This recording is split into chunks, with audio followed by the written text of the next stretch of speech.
wa dini ya Kiislamu akiwa katika kumi la mwisho la mwezi mtukufu wa Ramadhan, wito umetolewa kwa vijana kuendelea na mshikamano na umoja hata baada ya Ramadhan.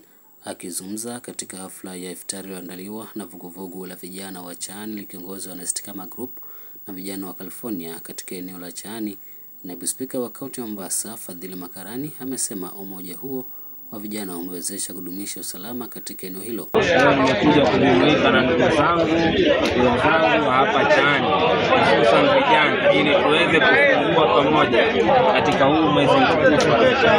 Tunajua kuwa kushirikiana katika mwezi huu, Mwenyezi Mungu anaweza kupokea dua zetu na atakuwa ni mwenye kutusamehe madhambi yetu katika mwezi huu.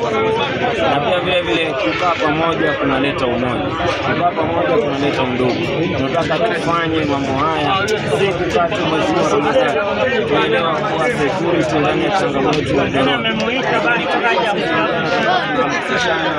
ya corona, kuelewana, kuelimishana, na itazidi kuimarisha masuala. Na huu ni mwanzo, inshallah tutazidi kushikana kuhakikisha vijana wetu wote pamoja na tunasonga. Kauli yake mungu mkono na mwenyekiti wa Masjid Fatih Ahmed Kibohoya, ambaye amewataka pia vijana kuzingatia masomo yao badala ya kujihusisha na vitendo vya kihuni. Na wewe angalia katika masomo wajue kufanya nani katika masomo yao, maana habari ya elimu imekuwa hajulikani. Kwa hivyo